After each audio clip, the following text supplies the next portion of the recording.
Kecantikan Furuta adalah bencana baginya. Biasanya cantik adalah berkah. Oleh sebab itulah Junko Furuta populer di sekolah. Di SMA Yashio Minami, namun cantik juga menjadi kutukan, bukan karena ia sering mendapat tatapan iri dari gadis lain, tapi karena nasib mempertemukan Furuta dengan seorang monster bernama Hiroshi Miyano. Ini adalah gambaran senyuman Furuta yang memang terlihat sangat manis. Ini foto mereka. Miyano punya reputasi sebagai tukang bully di sekolah, serta punya koneksi dengan sindikat Yakuza. Ia dan kawan-kawan satu gengnya menyukai perempuan yang mereka anggap nakal, yang gemar minum minuman beralkohol, menghisap rokok, sesekali pakai narkoba, persis seperti yang sering mereka lakukan. Furuta tidak demikian, sehingga seharusnya berada di luar radar Miyano dan kawan-kawannya. Namun Miyano pada suatu hari membuat pengecualian.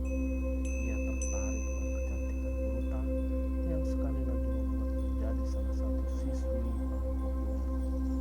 Jadi Furuta pada saat itu adalah siswi yang paling populer di SMA. Furuta menolak Miyano.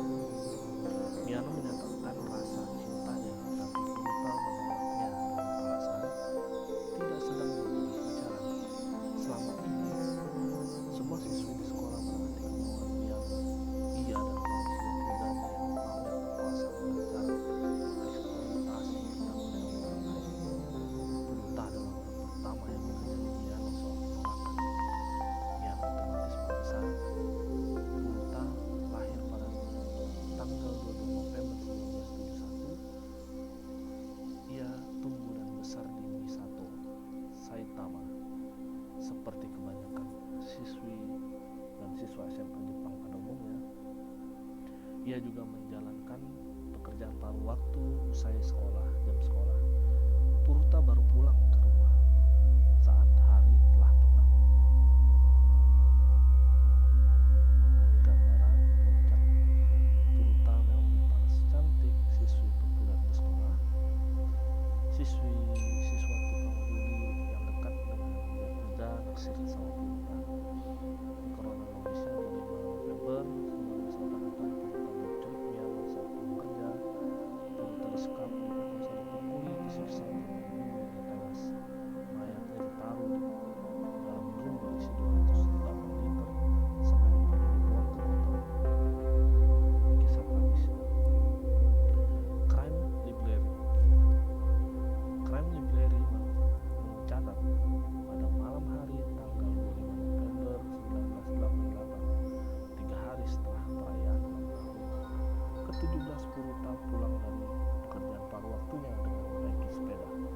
Sialnya, ia menuju kawasan tempat Miyano dan temannya Nobuharu Minato mencari perempuan lokal untuk dirampok dan diperkosa. Atas perintah Minato mengundang sepeda Furuta sampai gedung lalu kabur.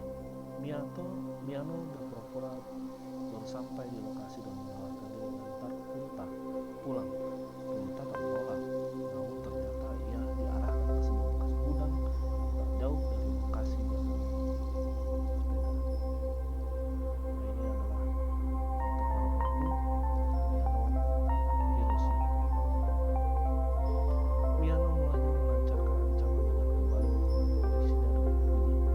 Furuta kemudian dibawa ke hotel dan menghubungi dua temannya, Joe Ogura dan Yasushi Watanabe.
mengaku sebagai pacar dari salah satu penyekap.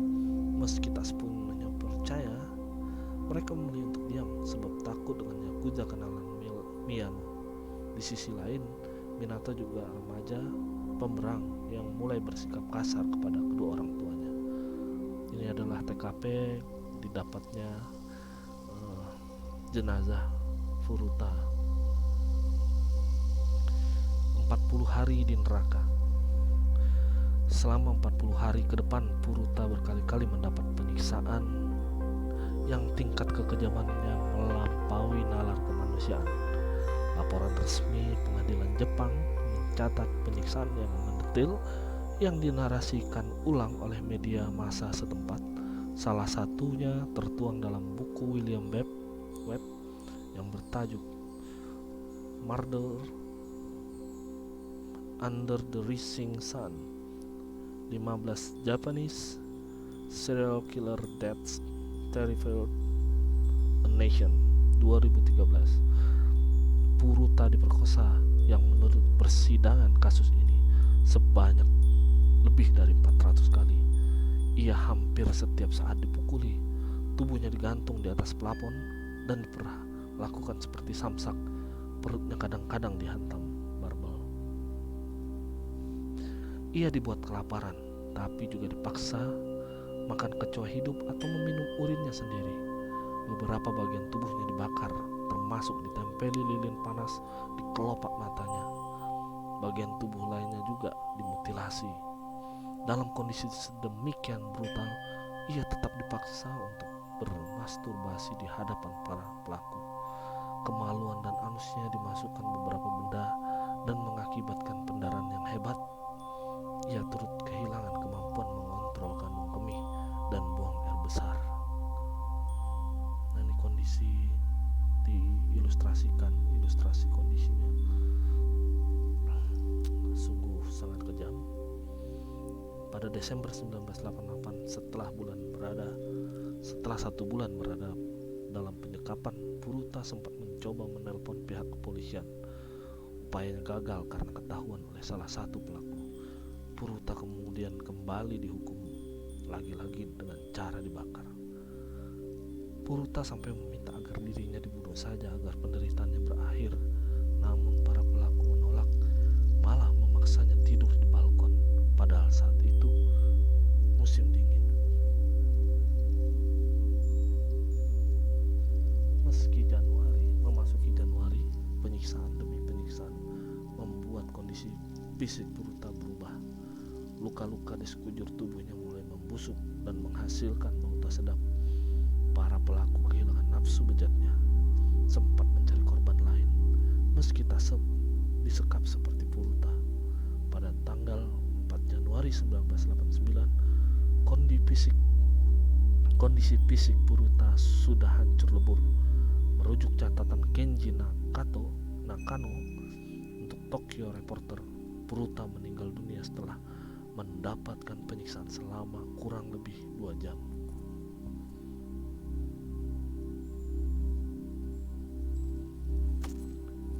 Para pelaku kemudian membungkus tubuhnya dengan selimut.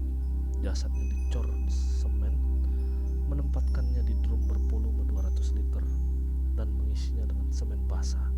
Pada pukul 8 malam, mereka membawa drum ke sebuah daerah bernama Koto di Tokyo, kemudian membuangnya ke dalam truk semen.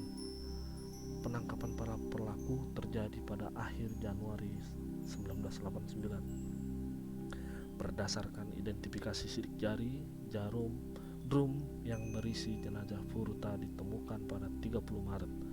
Tak lama berselang, pengadilan atas kasus ini dimulai dengan mendatangkan seluruh pelaku termasuk Miyano selaku inisiator.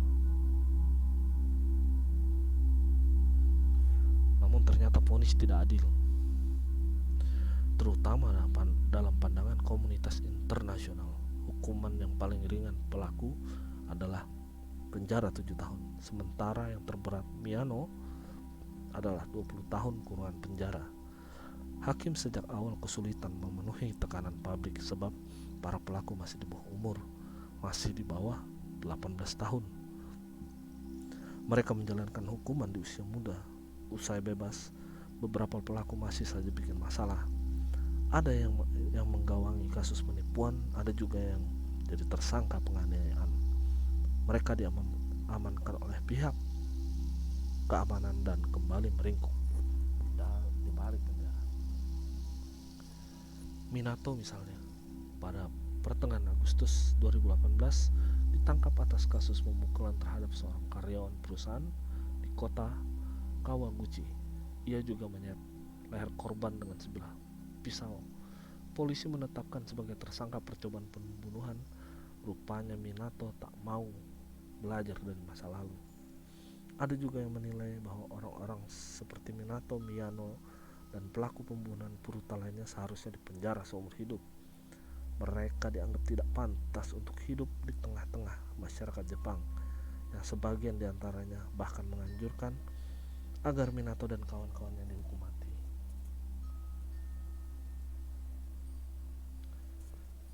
Dan akhirnya Junko Furuta dimakamkan pada 2 April 1989. Keluarga dan teman-teman dekatnya hadir di sana, larut dalam kesedihan yang mendalam.